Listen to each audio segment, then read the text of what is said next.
이사야 39장 1절에서 8절 말씀 우리 다 찾으셨으면 한 목소리로 같이 봉독하겠습니다. 시작. 그때 발라단의 아들 바벨론 왕 모로닥 발라단이 히스기야가 병들었다가 나았다함을 듣고 히스기야에게 글과 예물을 보낸지라. 히스기야가 사자들로 말미암아 기뻐하여 그들에게 봄을 참고 곧 은금과 향료와 보배로운 기름과 모든 무기고에 있는 것을 다 보여주었으니 히스기야가 궁중의 소유와 전 국내의 소유를 보이지 아니한 것이 없는지라. 이에 선지자 이사야가 히스기야 왕에게 나와 묻되 그 사람들이 무슨 말을 하였으며 어디서 왕에게 왔나이까 하니 히스기야가 이르되 그들이 원방 곧 바벨론에서 내게 왔나이다 하니라. 이사야가 이르되 그들이 왕의 궁전에서 무엇을 보았나이까 하니 히스기야가 대답하되 그들이 내 궁전에 있는 것을 다 보았나이다. 내 창고에 있는 것으로 보이지 아니한 보물이 하나도 없나이다 하니라. 이사야가 히스기야에게 이르되 왕은 만군의 여호와의 말씀을 들으소서. 보라, 날이 이르리니 내 집에 있는 모든 소유와 내 조상들이 오늘까지 쌓아둔 것이 모두 바벨론으로 옮긴 바 되고 남을 것이 없으리라. 여호와의 말이니라. 또 내게서 태어날 자손 중에서 몇이 사로잡혀 바벨론 왕궁의 환관이 되리라 하셨나이다 하니 히스기야가 이사야에게 이르되 당신이 이른바 여호와의 말씀이 좋소이다 하고 또 이르되 내 생전에는 평안과 견고함이 있으리로다 하니라. 아멘. 아멘하기가 좀 말씀이 아멘하기가 쉽지 않은 말씀으로 끝나게 됩니다. 요즘에 우리 새벽기도 시간에 우리가 이사야 말씀을 나누고 있지 않습니까? 특히 이사야 시대에 대한 예언 그리고 히스기야 때 역사를 우리 같이 나누고 있는데 참으로 흥미진진하고 또 놀라운 이야기들이 굉장히 많이 나옵니다. 요즘에 새벽기도 시간에 말씀이 참 좋아요. 이사야 말씀이 굉장히 중요하기 때문에 굉장히 좋은 말씀들이 나옵니다. 하나님께서 히스기야 시대에 두 가지 기적을 일으키셨는데요. 이것은 정말 놀랍고 위대한 기적이었습니다. 먼저 첫 번째 기적은 하나님께서 남유다를 그렇게 괴롭히고 하나님을 모욕했던 아수르 군대를 치셨는데요. 이스라엘이 손 하나 까딱한 게 아니에요. 주의 천사가 그 하룻밤에 18만 5천 명이라는 그 예루살렘을 둘러쌌던 아수르 군대를 쳐서 멸한 그런 사건이 발생하게 됩니다. 놀라운 기적이죠. 하나님께서 성전에 올라가서 간절히 기도하는 그 히스기야의 기도를 들으시고 그 아수르의 오만함을 꺾으셔서 징벌하시고 피폐해진 그 남유다 예루살렘을 회복시키겠다 그렇게 약속하셨단 말이죠. 그러면서 특별히 여호와의 열심히 이를 이룰 것이다 이렇게 말씀하셨는데요. 바로 그날 밤 주의 천사가 떠서 예루살렘을 에워쌌던 아수르 군대 그 진영에 들어가서 그들을 완전히 몰살시켜버렸다는 거죠. 그가 하나님께서 초자연적인 기적을 주셔가지고 이스라엘로 하여금 승리하게 하신 그런 전쟁들이 많이 있었는데요. 예를 들면 출애굽 당시에 애국 군대가 갈라진 홍해 사이로 쫓아들어오지 않습니까? 그랬다가 완전히 수장되는 사건이 발생하기도 했죠. 놀라운 사건이었어요. 또 이스라엘이 이제 가나안 땅에 들어와서 아모리 족속과 싸우는데 근데 여호수아가 싸울 때 어떤 일이 있었냐? 해와 달이 멈췄다는 거예요. 그리고 하늘에서 우박이 내려서 적군을 몰살시키는 그런 놀라운 기적도 일어났었다는 거죠. 기드온 시대에는요 300명 데리고 미디안의 대군을 쳐서 완전히 무찔러 버렸습니다. 이게 가능한 이야기입니까? 300명이 수십만의 대군을 어떻게 이겨요? 근데 무찔렀단 말이죠. 여호사밧 왕 시절에는 또 모압과 암몬 사람들이 아람과 연합해서 남유다를 치러온 사건이 있었어요. 근데 이때는 여호사밧이 막 너무 다급했었어요. 그래서 하나님 앞에 나와서 기도했더니까 야 다급할 필요도 없다. 너희가 싸울 필요도 없다. 하나님께서 싸워주실 것이다. 그래서 이때는 싸움을 준비한 게 아니고요. 찬양대를 조직해가지고 찬양대를 앞서 내보냈다는 거예요. 그러면서 여호와를 찬양하세요. 그는 선하시며 그 인자하심이 영원하미로다. 이렇게 찬양하게 했는데 그때 하나님께서 복병을 드셔가지고 적군을 치게 하시니까 적군이 막 놀래가지고요. 서로 막 죽이고 그래서 결국은 자멸하는 그런 기적이 발생하기도 했어요. 전투 없이 그냥 승리했단 말이죠. 엘리사 시대에는 아람 군대가 북이스라엘을 치러 왔는데 엘리사가 그 아람 군대 전체를 눈멀게 만들어버렸습니다. 놀라운 기적이죠. 그죠? 그래서 전쟁 없이 그들을 아람으로 되돌려보내요. 그런 일들도 있었습니다. 이런 모든 초자연적인 기적과 승리의 역사가 참으로 놀라운데요. 특히 이 히스기야 때 일어났던 아수르 군대의 몰살 사건은 정말로 충격적이면서도 귀한 그런 기적이란 말이죠. 그리고 또 하나의 기적이 히스기야에게 일어났는데 이제 예루살렘을 에워쌌던 아수르 군대가 완전히 몰살당했어요. 다시는 이 예루살렘을 향해서 화살 하나도 쏠 수 없는, 그죠? 이제는 완전히 이 남유다를 아주 그냥 뭐라 그래요? 얕잡아 볼 수 없는 그런 놀라운 일이 있은 후에 갑자기 히스기야가 병에 들려가지고 죽게 생겼어요.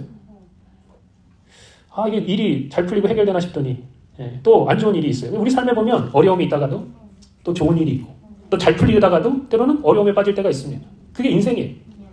하나님께서 히스기야에게 너 삶 정리하고 이제 네 집안에 유언해라. 너가 죽을 것이다. 이렇게 말씀하시니까 얼마나 당황스럽습니까? 얼마나 황당합니까? 히스기야는 정말 죽고 싶지 않았어요. 왜냐하면 죽을 나이가 아니었기 때문에 그렇습니다. 거기 보면 히스기야가 작년에, 노년이 아니에요. 작년에 죽을 나이가 아니었단 말이죠. 또한 나라와 민족을 살리고 하나님께로 돌이키기 위해서 얼마나 히스기야가 최선을 다했습니까? 말씀을 지키기 위해, 율법을 지키기 위해 하나님 앞에서 진실과 전심으로 행했는데 이렇게 이른 나이에 죽기에는 너무나도 억울했단 말이죠. 그래서 하나님께 매달려서 간절히 살려달라고 기도합니다. 히스기야는 그래도 기도의 능력은 그래도 알았던 사람이에요. 정말 간절하게 통곡하며 하나님 앞에 기도하자 하나님께서 그의 생명을 15년을 연장시켜 주셨단 말이죠. 근데 그것으로 끝난 게 아니라요. 하나님 그것에 대한 증거를 나에게 보여주십시오. 하나님이 나를 15년 생명 연장해 주셨다는 거, 그 증거 좀 보여주세요. 그랬더니 그 치유에 대한 증거로 해시계가 10도 뒤로 물러가는 정말 초자연적인 기적이 일어나게 되었단 말이에요. 아니 시계가 뭐 앞으로 빨리 가는 것도 불가능한데 뭐 시간에 맞춰가는 거지. 근데 갔던 시간이 뒤로 물러간다? 이거는 정말 자연의 법칙을 깨는 정말 신기한 기적이란 말이죠. 뭐 하나님 입장에서야 그게 아무 기적이 아닐 수 있지만 사람 입장에서 보면 이게 정말 충격적인 기적입니다. 그렇지 않아요?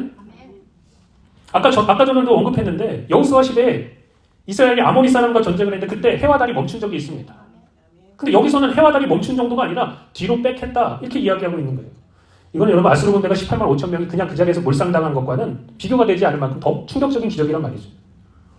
그것도 이게 하나님께서 지금 이스라엘 백성 전체를 위해서 이런 놀라운 기적을 베푸신 게 아니고 히스기야 한 사람 때문에 이런 놀라운 기적을 베풀어 주셨다는 거예요. 이렇게 놀랍고도 충격적인 기적을 2번이나 경험했습니다. 이거 한 번 경험하기도 쉽지 않은데요.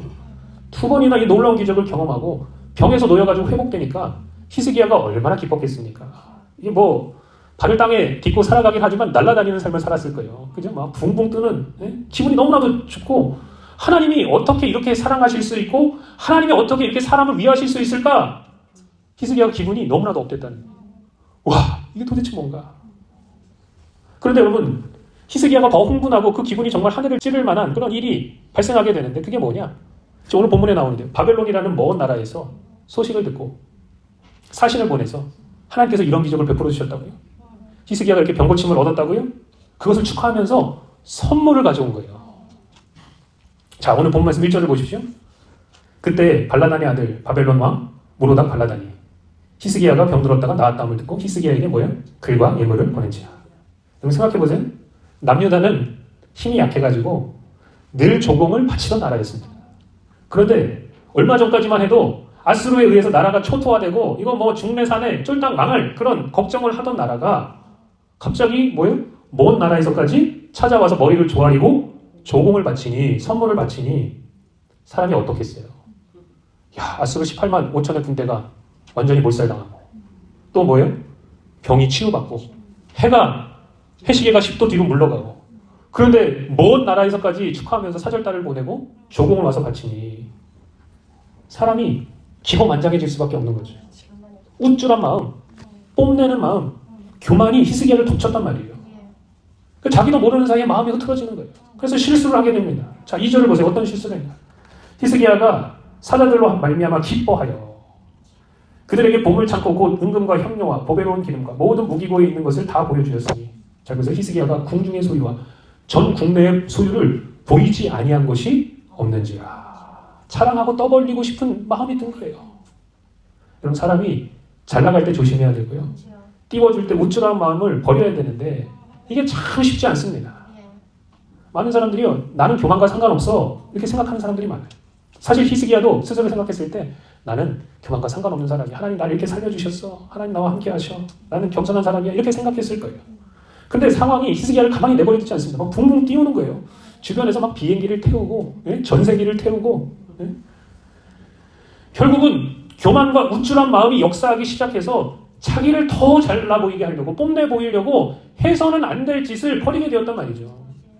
사실 바벨론이 사신과 선물을 보낸 목적은 단순히 히스기야를 축하하기 위한 목적이 아니었다는 거예요. 바벨론은요 야망이 있는 나라였습니다. 아수르가 주춤한 것을 보게 된 거예요. 이제 계속해서 커나가고 싶었습니다. 이번 기회에 아수르 너머에 있는 나라까지 확인하고 싶었던 거예요. 그런데 히스기야가 나라를 영탐하러 온 그 바벨론 사신들에게 나라의 모든 것을 그냥 자의로 다 보여줘 버린 것이죠. 어떻게 이런 일이 발생할 수 있었을까? 히스기야가 그 마음을 잘 다스리지 못했다는 거예요. 점점 높아지고 점점 띄워지고 너무나 기쁘고 그 흥분한 마음을 주체하지 못해서 교만이 결국은 그를 사로잡고 강하게 그에게 역사하는 그 장면을 우리가 지금 보게 됩니다. 제가 보니까 이 교만이라는 것은 단순히 뭐 소수의 사람들의 문제가 아니라 모든 사람들의 문제란 말이죠. 여러분, 교만은 모든 악의 뿌리가 됩니다. 그러니까 평소에 겸손한 자세를 잘 유지하던 자들도요, 잘 나가게 되고요, 주변에서 막 띄우면 교만이 역사하기가 너무나도 쉬운 거예요. 나는 아닙니다 할 수가 없는 게 인간은 다 똑같단 말이죠. 사람이 잘 나가면 변질된다는 이야기가 있습니다. 이게 맞는 이야기예요. 목사들도 조금 유명세를 타다보고 뭐 교회가 커지고 하면 주변의 대우가 달라지기 시작합니다. 어느 순간 뭐예요? 목에 힘이 들어가고 콧대가 높아지고 초심을 잃고 교만하게 되는 그런 경우를 우리가 너무나도 많이 보게 된단 말이죠. 많은 사람들이 그래도 뭐라고 생각하냐? 나는 아니지요. 앞에 서 있는 이 목사도 나는 아니지요. 이렇게 생각한단 말이에요. 근데 그게 아니란 말이죠. 우리가 막상 히스기야와 같은 그런 상황에 처하게 되면 겸손을 유지하고 싶고 마음의 평정심을 유지하고 싶어도 그게 정말 쉽지 않은 것임을 우리가 깨닫게 됩니다. 이것은 여러분 목사들도 마찬가지고 모든 교회 직분자들도 우리 모두 한 사람 한 사람이 다 마찬가지란 말이죠. 그러니까 우리는 나는 아니지요 하지 말고 나도 교만의 유혹에 빠질 수 있음을 인정하고 교만이 내 안에서 살아 역사할 수 있음을 인정하고 여러분 교만의 싹을 잘라버려야 될 줄로 믿습니다. 이사야는 히스기야가 너무 기분이 좋고 흥분한 나머지 교만해지고 판단력이 흐려졌다는 것을 눈치챘어요. 자, 3절과 4절을 보세요. 여기 이렇게 나와 있죠. 이에 선지자 이사야가 히스기야 왕에게 나와 묻되 그 사람들이 무슨 말을 하였으며 어디서 왕에게 왔나이까 하니 히스기야가 이르되 그들이 원방, 꽤 먼 나라거든요. 바벨론. 그들이 원방 곧 바벨론에서 내게 왔나이다 하니라. 이사야가 이르되 그들이 왕의 궁전에서 무엇을 보았나이까 하니 히스기야가 대답하되 그들이 내 궁전에 있는 것을 다 보았나이다. 내 창고에 있는 것들로 보이지 아니한 보물이 하나도 없나이다 하니라. 그러니까 너무 사람이 이 들떠 있으니까 우쭐하니까 해서는 안 될 일을 벌이게 된 거예요. 사람이 판단력이 흐려져서 결국은 그 바벨론에 지금 남유다의 모든 비밀, 모든 지형, 모든 것들을 다 보여주었다는 것이죠. 하나님께서 이렇게 들떠있고 교만한 히스기야에게 노하시면서 너무나도 명확하게 남유다가 결국은 바벨론에 의해서 멸망당할 것을 예언하신다는 거예요. 자, 5절부터 7절을 보세요. 여기 보면 이렇게 나와있죠. 이사야가 히스기야에게 이르되 왕은 만군의 여호와의 말씀을 들으소서. 보라, 날이 이르리니 네 때는 아니지만 결국은 그 날이 오게 될 거야. 날이 이르리니 내 집에 있는 모든 소유와 내 조상들이 오늘까지 쌓아둔 것이 모두 바벨론으로 옮긴 바 되고 남을 것이 없으리라 여호와의 말이니라. 또 내게서 태어날 자손 중에서 며칠 사로잡혀 바벨론 왕궁의 환관이 되리라 하셨나이다. 이렇게 이야기하고 있어요. 바벨론 사신에게 보여주었던 모든 것들이 결국은 히스기야가 그렇게 자랑하고 이거 내 거야, 내 영광이야 했던 그 모든 것들이 다 어디로 간다고요? 바벨론으로 옮겨지게 될 거야. 그리고 네 자손 중에서 며칠 사로잡혀서 바벨론 왕궁의 환관이 될 거야. 이 말씀에 해당되는 인물이 바로 다니엘이라고 많은 성경학자들이 그렇게 이야기합니다. 그렇다면 여러분 이런 충격적인 예언을 듣게 됐는데 히스기야가 어떻게 반응해야 되겠습니까? 생각해 보세요. 히스기야가 도대체 어떻게 반응해야 되겠어요? 이런 충격적인 예언을 들었으면 원래 히스기야라면 다시 성전에 올라가서 하나님께 용서해달라고 이 나라를 살려달라고 구해달라고 간절히 기도하며 통곡해야 되지 않겠어요? 그런데 히스기야가 정말 황당한 말을 내뱉습니다. 자, 8절을 보세요. 같이 한번 읽어볼까요? 시작. 히스기야가 이스야에게 이르되 당신이 이른바 여호와의 말씀이 좋소이다 하고 또 이르되 내 생전에는 평안과 견고함이 있으리로다 하니라. 기도함으로 풍전 등화의 위기를 겪었던 그 남유다를 살려내고 기도함으로 죽을 뻔한 질병에서 놓여 15년이나 그 생명이 연장되었는데 이번에는 기도하지 않는 거예요. 이제 살만하니까 이제 잘 나가니까 그의 영적인 자세가 달라졌단 말이죠. 여러분 교만이라는 것이 사람을 이렇게 변질시킵니다. 그래서 아예 기도할 생각, 하나님께 매달릴 생각을 하지 않게 되었다는 거예요. 오히려 하나님 말씀을 그대로 받아들이고 아니 예전에는 그렇게 살려달라고 난리를 치고 막 찔찔 짜면서 그렇게 기도했는데 지금 뭐예요? 하나님 말씀 그대로 받아들이고 자기 생전에는 평안함과 견고함이 있으니까 됐어. 안도했다는 거예요.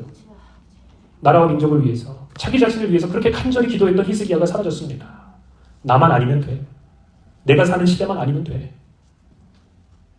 히스기야에게 여러분 교만이 역사했고요. 교만과 함께 자기 중심적인 그 이기심이 작동하고 있음을 우리가 보게 된단 말이죠. 우리가 여기서 알 수 있는 것은 뭐냐? 교만과 이기심은 하나라는 거예요. 뿌리가 하나라는 거예요. 교만은 자기를 높이는 것이고요. 이기심은 자기 중심적인 생각과 태도를 말합니다. 그러니까 교만과 이기심은 철저하게 자기 중심적이에요. 그래서 자꾸 자기를 먼저 생각하고 자기 자신을 보호하려고 하고요. 때로는 우리가 자존심을 굽히고 회개하고 자기를 낮출 필요도 있는데 절대로 자존심을 굽히지 않는 거예요. 자기 의로움만 주장하는 것이죠. 아담과 하와가 타락하고 하는 말 안 들었으면 뭐라고 해야 돼요? 하나님, 제가 잘못했습니다. 제가 회개합니다. 용서해 주세요. 해야 되는데 자존심이 밥 먹여주는 것도 아닌데요. 잘못했다 용서해달라고 안 하는 거예요. 다른 사람에게 책임을 전가하는 것입니다. 나는 잘못한 거 없어요. 저 여자 때문에. 하와는 뭐라 그래요? 속으로 남편을 욕했겠죠? 그러면서 하와는 또 뭐예요? 저 뱀 때문에. 책임을 전가하는 모습 아닙니까? 사람이 하나님의 은혜로 변화되는 것을 막아서는 장애물, 그리스도를 닮지 못하도록 방해하는 장애물이 바로 사람의 교만과 이기심이란 말이죠. 여러분, 지금 시대는, 또 우리 아이들이 살아갈 시대는 교만과 이기심이 가득한 시기예요. 사람이 자기를 너무나 사랑합니다. 결국은 다른 게 우상이 아니고 자기 자신이 우상이에요. 하나님 뭐라고 말씀하셨어요? 하나님을 네 마음을 다하고 뜻을 다하고 힘을 다하고 목숨을 다해서 하나님을 사랑해라. 이게 먼저인데 자기 자신이 하나님이 되고 자기 자신이 우상이 돼서 나밖에 모르는 거예요. 나밖에. 자기 자신이 높아지는 것을 너무나도 좋아합니다. 그러다 보면 자신은 드러나지만 그 삶 속에 하나님이 살아계실 수 있어요, 없어요? 하나님은 그 삶 속에서 사라지실 수밖에 없습니다. 하나님이 먼저지 우리가 먼저가 아니에요. 우리는 피조물이지 창조주가 아니란 말입니다. 하나님은 절대로 교만한 사람, 이기심이 가득한 사람과 함께 하시지 않습니다. 하나님 그 관계를 무엇이 파괴하느냐? 결국 교만과 이기심이 파괴하고 하나님을 대적하게 만든단 말이죠. 그렇기 때문에 우리가 이 두 가지를 극복하지 못하면 결국은 뭐예요? 망하게 되면 우리는 알아야 합니다. 에스겔 28장 12절부터 19절에 보면 타락한 사탄에 대한 기록이 나옵니다. 이 굉장히 중요한 기록이에요. 사탄이 왜 타락했는가에 대해서 너무나도 명확하게 설명해주고 있습니다. 자, 여기 한번 보세요. 에스겔 28장 12절부터 19절 말씀. 여러분이 읽으면서 야, 이 왜 사단이 타락했는가를 깨달아야 돼요. 자, 먼저 12절 읽겠습니다. 같이 시작. 인자야, 두로 왕을 위하여 슬픈 노래를 지어 그에게 이르기를 주 여호와의 말씀에 너는 완전한 도장이었고 지혜가 충족하며 온전히 아름다웠도다. 여기 보세요. 지금 이 에스겔이 두로 왕에 대한 이야기를 하고 있어요. 그러면 이게 두로 왕에 대한 이야기만 하는 것이 아니라 그 두로 왕 이면에 있는 그저 사탄에 대한 이야기를 하고 있다는 거예요. 그것을 우리가 어떻게 알 수 있냐? 자, 13절을 보세요. 내가 옛적에 어디 있었다고요? 하나님의 동산 에덴에 있어서. 두로 왕이 뭐 하나님의 동산 에덴에 있었겠어요? 그게 아니죠, 그죠?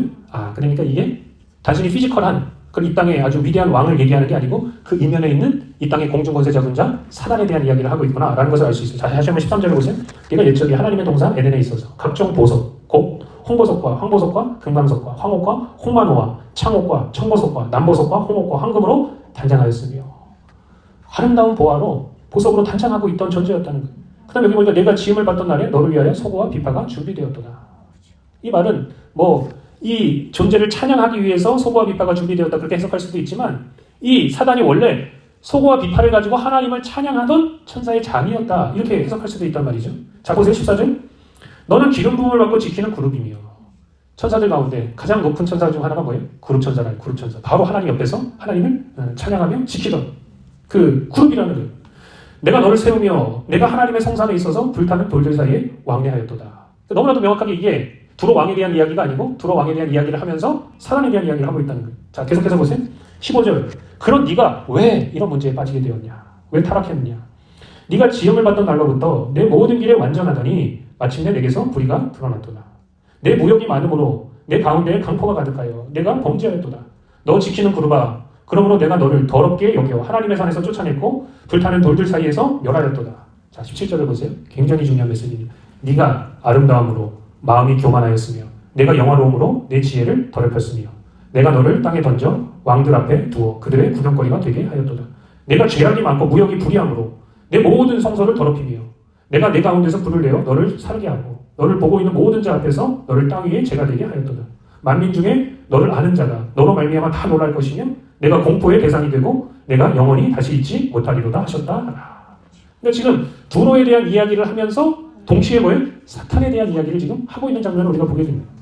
여기서 하나님께서 본래 이 사단이라는 존재를 얼마나 아름답고 영화롭게 지으셨는가를 먼저 말씀하고 있고요. 사탄은 원래 완전한 도장, 씰이었고 온전히 아름답고 온갖 아름다운 보석으로 단장했던 존재였다는 거예요. 소고와 비파가 그를 위하여 준비되어 있고 그는 하나님 앞에서 가장 지근거리에서 섬기던 구름 천사였다는 거예요. 그런데 뭐 때문에? 자기가 너무나도 아름답고 영화로움으로 어떻게 했다는 거예요? 그 마음이 교만해졌다 말합니다. 하나님께 집중해야 되는 그 시선이 하나님께 향한 게 아니고 누구에게 향했다는 거예요? 내 자신에게 향했다는 거예요. 자기에게 향하고 자기 애에 빠졌다는 거죠. 나 너무나 이뻐. 나 너무나 아름다워. 나 너무나 대단해. 어떻게 내가 이런 모습을 가질 수 있었지? 여러분, 지가 예쁜지 아는 것들이 대부분 교만합니다. 그렇지 않아요? 지가 예쁜지 아는 것들이 대부분 교만해요. 나는 쟤네랑은 생긴 게 달라. 내가 지나가면 사람들이 고개를 확확 돌려서 나를 쳐다봐. 흠모해. 나를 찾아. 주변에서도 이쁘다, 멋지다 칭찬하니까 더 비행기를 타게 되는 거죠. 그죠? 자기가 놀라운 재능을 가지고 있다는 것을 아는 것들도 교만합니다. 어쩔 수가 없어요. 그 재능 때문에 자기 자신도 놀라고요. 주변 사람들도 칭송하게 되기 때문에. 요즘에 올림픽을 하지 않습니까? 그러면 피겨스케이팅 예전에 김연아 했을 때 얼마나 완벽하게 전 세계가 칭송할 정도로 그렇게 합니다. 자기도 열심히 노력했지만 그럼 재능을 누가 주셨어요? 하나님이 안 주시면 그렇게 할 수가 없는 거예요. 근데 그러다 보면 뭐예요? 자기 스스로 야, 나 참 대단하다. 사람들도 이렇게 칭송해? 그러면서 뭐예요? 교만에 빠지게 되는 거죠. 이 세상에 돈이 많고 높은 자리에 올라간 자들도 교만합니다. 자신도 그 위치와 위상을 알기 때문에 그래요. 사람들이 막 굽신거립니다. 내가 돈이 많기 때문에, 내가 권력을 가지고 있기 때문에 주변 사람들이 옆에서 가만히 놔두지도 않는 거죠. 그러니까 뭐예요? 사람이 교만해질 수밖에 없습니다. 또 여러분, 잘 나가는 놈들만 교만한 게 아니고 못 나가는 놈들도 교만합니다. 뭐 누가 봐도 뭐 객관적으로 잘나고 뭐 잘 나가는 자가 아니라 할지라도요, 사람은 그 존재 자체가 교만하기 쉬운 존재예요. 왜냐하면 한 사람 한 사람이 하나님의 형상을 따라 지음받았기 때문에 충분히 그 한 사람 한 사람이 아름답고 위대하기 때문에 그래요. 그렇기 때문에 누구든지 자기 자신을 바라보고 있으면 자기 아름다움에 취하고 교만해질 수 있다는 거예요. 그러니까 여러분, 뭐 사람이 있든 없든 뭐 잘나든 잘나지 않았든 이 교만이 누구에게나 문제가 된단 말이죠. 사탄이 타락한 이유도요, 교만과 이기심 때문에 그렇고요. 아담과 하와가 타락한 이유도 교만과 이기심 때문에 그렇습니다. 그러니까 다른 문제가 아니라 결국은 우리의 신앙생활에 있어서 뭐가 문제가 되냐? 교만과 이기심이, 자기 중심적인 그 생각이, 태도가 문제가 된단 말이죠. 교만은 패망의 선봉이요 넘어짐의 앞잡이니라, 이렇게 이야기하고 있습니다. 그러므로 여러분, 우리는 하나님 앞에서 늘 교만을 경계하고 겸손의 자리에 머물러 있어야 될 줄로 믿습니다. 이기심을 버려야 돼요. 자기 중심적인 생각을 버려야 됩니다. 내 중심에서 그리스도 중심으로, 나를 지으시고 나와 함께 하시는 내 주인을 중심으로 나를 높이는 것이 아니라 여러분의 주인이 되신, 구원자 되신 예수님만 높이는 삶을 살아가는 저 여러분 다 되시기를 예수님의 이름으로 축복합니다. 기도하겠습니다.